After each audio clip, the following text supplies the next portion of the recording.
آپ سن رہے ہیں درس حدیث۔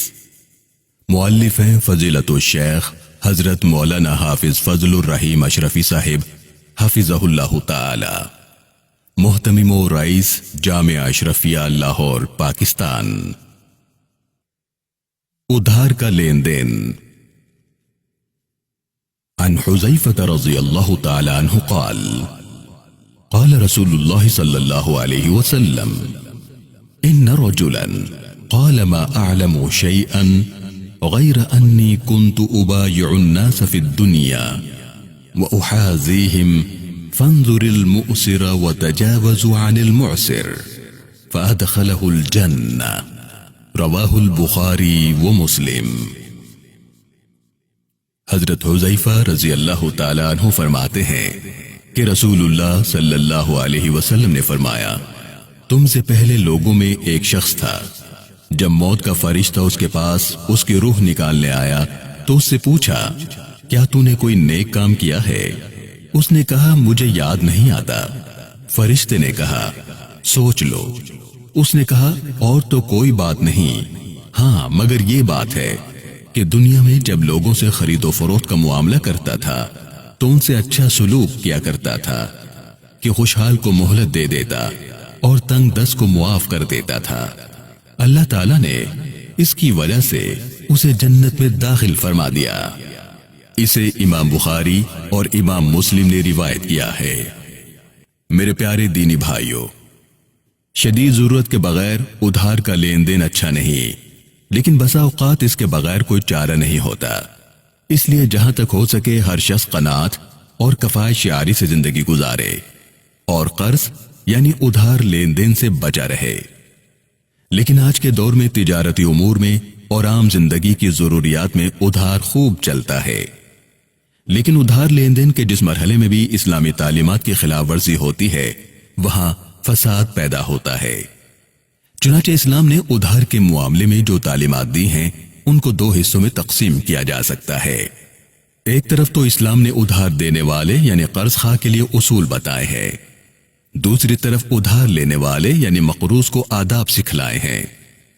ادھار دینے والے کے لیے اسلام نے یہ آداب و اصول بتائے کہ وہ اپنے ضرورت مند بھائی کو جب قرض حسنہ یا سودا ادھار دے تو اگر وہ تنگ دست ہے تو اسے مہلت دے، اگر وہ اتنا مفلس ہے کہ ادا نہیں کر سکتا تو اسے معاف کر کے اپنے پروردگار کے ہاں نیکیوں کا خزانہ جمع کر لے۔ اللہ تعالیٰ نے فرمایا، اگر ادھار لینے والا تنگ دست ہے تو اسے فراخی تک مہلت دو، اور اگر معافی کر دو تو تمہارے لیے بہت ہی بہتر ہے۔ رسول اکرم صلی اللہ علیہ وآلہ وسلم نے مہلت دینے کی ترغیب دیتے ہوئے فرمایا، جس شخص کا کسی پر حق ہو اور وہ اسے مہلت دے تو اس کے لیے ہر دن کے عوض صدقے کا ثواب ہے۔ ایک اور ارشاد نبوی ہے، جس کسی کو یہ بات اچھی لگتی ہے کہ اللہ تعالیٰ اسے قیامت کے دن کی سختیوں سے بچا لے تو اسے چاہیے کہ تنگ دست مقروض کو مہلت دے یا اسے معاف ہی کر دے۔ ایک اور حدیث مبارکہ ہے، جس کسی نے تنگ دست کو مہلت دی یا اسے قرضہ معاف کر دیا تو اللہ تعالیٰ اسے قیامت کے دن اپنے سائے میں جگہ دیں گے۔ نبی اکرم صلی اللہ علیہ وسلم نے یہ بھی ہدایت فرمائی کہ اگر ادھار دینے والے کو معاف کرنے کی ہمت نہ ہو، یعنی ایسے معاشی حالات نہ ہوں کہ معاف کیا جا سکے، تو پھر بھی ادھار لینے والے سے نرمی کے ساتھ تقاضا کرے۔ مقروض کی غربت اور مجبوری کا احساس دلا کر باتیں بنا کر دل نہ دکھائے۔ میرے پیارے بھائیوں، صحیح بخاری میں ارشاد نبوی ہے کہ اللہ تعالیٰ رحم کرے اس شریف انسان پر جو جب بیچے اور جب خریدے اور جب ادھار کا تقاضا کرے تو نرمی کرے اور درگزر سے کام لے۔ دوسری طرف اسلام نے ادھار لینے والے کو بھی خوب ہدایات دی اور بتایا کہ ادھار لین دین ایک معاہدہ ہوتا ہے اور عہد کی باز پرس ہوگی، اور بتایا کہ ادھار لینے والا استطاعت کے باوجود قرض ادا نہ کرے، ٹال مٹول کرے، اس کی اس مجرمانہ غفلت کو ظلم سے تعبیر کیا گیا ہے۔ ارشاد نبوی ہے، مالدار کا ٹال مٹول کرنا ظلم ہے۔ اسے امام بخاری اور امام مسلم نے روایت کیا ہے۔ قرض خواہ ایسے مقروض کے خلاف عدالتی چارہ جوئی کر کے اپنا حق وصول کر سکتا ہے۔ قرض ادا نہ کرنا اتنا بڑا جرم ہے کہ نبی اکرم صلی اللہ علیہ وآلہ وسلم ایسے شخص کی نماز جنازہ نہیں پڑھایا کرتے تھے۔ جو شخص قرض ادا کیے بغیر مر جاتا تھا، جیسا کہ حضرت سلمہ بن اکوع رضی اللہ تعالیٰ عنہ سے ایک شخص کے بارے میں تفصیلی واقعہ منقول ہے۔ جب اللہ تعالیٰ نے فتح مکہ کے بعد دنیاوی رحمتوں کے دروازے امت پر کھول دیے تو نبی صلی اللہ علیہ وسلم خود غریب امتیوں کا قرض ادا فرما دیتے۔ بخاری شریف جلد 2 صفحہ 999 میں ہے کہ جب اللہ تعالیٰ نے آپ صلی اللہ علیہ وسلم پر فتوحات کے دروازے کھول دیے تو آپ صلی اللہ علیہ وسلم نے اعلان فرمایا، میں مسلمانوں کو ان کی جانوں سے بھی زیادہ محبوب ہوں۔ ان مومنین میں سے جو مر جائے اور قرضہ چھوڑ جائے تو اس کی ادائیگی میرے ذمے ہے، اور جو کوئی مال چھوڑ کر وفات پا جائے وہ مال اس کے وارثوں کو ملے گا۔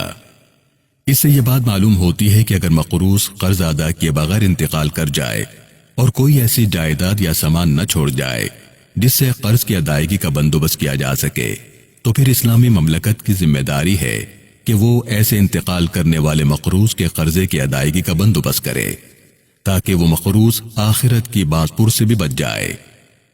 آپ صلی اللہ علیہ وسلم نے کئی ارشادات میں قرض کو ناقابل معافی جرم قرار دیا ہے، حتیٰ کہ شہید سے بھی قرض کا مطالبہ ہوگا۔ فرمایا، شہید کے تمام تر گناہ معاف کر دیے جائیں گے مگر قرض معاف نہ ہوگا۔ اسے امام مسلم نے روایت کیا ہے۔ حضرت شرید رضی اللہ تعالیٰ عنہ سے روایت ہے کہ رسول اللہ صلی اللہ علیہ وسلم نے فرمایا، دینے کی قدرت رکھنے والے کی ٹال مٹول یعنی تاخیری حربے اور بہانے پیش کرنا اس کی بے عزتی اور اس کو سزا دینا جائز کر دیتی ہے۔ اسے امام ابو داود اور امام نسائی نے روایت کیا ہے۔ میرے پیارے بھائیوں، اسلام نے ادھار لینے والے کو یہاں تک تاکید کی ہے کہ وہ وقت پر ادا کرے اور اچھے طریقے سے ادا کرے، جیسا کہ حضرت جابر رضی اللہ تعالیٰ عنہ سے روایت ہے کہ نبی کریم صلی اللہ علیہ وسلم نے مجھ سے 40,000 قرض لیے۔ جب مال آیا تو آپ نے میرا قرض واپس کر دیا اور فرمایا، اللہ تعالیٰ تیرے اہل اور مال میں برکت عطا فرمائے۔ بے شک قرض کا بدلہ شکریہ ادا کرنا اور قرض ادا کرنا ہے۔ قرآن حکیم کے احکامات اور ارشادات نبویہ کی روشنی میں ادھار لین دین کے جو آداب معلوم ہوئے وہ یہ ہیں۔ ادھار لین دین بغیر ضرورت شدید کے پسندیدہ نہیں۔ ادھار لین دین میں بھول چوک، بددیانتی، بے ایمانی اور جھگڑے کے احتمال کا دروازہ بند کرنے کی کوشش کی جائے۔ اس کے لیے بہتر یہ ہے کہ ادھار لین دین کی باقاعدہ دستاویز اور یادداشت تحریر کر لی جائے، جس میں تمام شرائط وضاحت سے لکھی جائیں، کتنی رقم کب واپس ہوگی، کب رقم دی، قرض دار خود لکھے یا کسی دوسرے سے لکھوا لے، پھر اپنے دستخط کر دے یا انگوٹھا لگا دے۔ زیادہ قرض لینے دینے پر 2 گواہ ضرور مقرر کرے، ان کے بھی دستخط کروا لیے جائیں۔ ادھار لینے والا ادھار لینے کے بعد بے فکر نہ ہو جائے، جلد از جلد ادائیگی کی فکر کرے، اپنے غیر ضروری اخراجات میں کمی کرے، جو ہی موقع ملے فوراً ادا کرے۔ ادھار لینے والا مقررہ مدت کے اندر اندر ہر حال میں ادا کر دے تاکہ آئندہ کے لیے اعتبار باقی رہے۔ ادائیگی بر وقت نہ کر سکے تو بجائے چھپنے اور شرمندہ ہونے کے قرض خواہ سے مہلت مانگ لے، اسے مطلع کر دے کہ کب دے سکوں گا۔ اب قرض خواہ ان ارشادات نبوی کو سامنے رکھے جو مہلت دینے پر اجر کا وعدہ ہے۔ قرض کی ادائیگی خندہ پیشانی اور خوش اسلوبی سے کرے، قرض دار کا شکریہ ادا کرے، قرض خواہ اس کا احسان مانے، اس کے لیے دعا کرے۔ ادائیگی کے لیے رقم کے موجود ہوتے ہوئے کبھی بھی نہ سوچے کہ پھر دے دوں گا، نہ قرض خواہ کو ٹالے کیونکہ یہ بڑا ظلم ہے۔ ادھار دینے والا لینے والے کو تنگ یا پریشان نہ کرے بلکہ اسے آسانی اور مہلت دے، اگر ہو سکے تو اس کا قرض معاف کر دے۔ اگر ادھار لینے والا ادائیگی سے پہلے کوئی ہدیہ یا دعوت دے جس کا تعلق ادھار لین دین سے محسوس ہوتا ہو تو اسے ہرگز قبول نہ کرے۔ ادھار لینے والا یہ دعا مانگتا رہے، اللہم اکفنی بحلالک عن حرامک واغننی بفضلک عمن سواک۔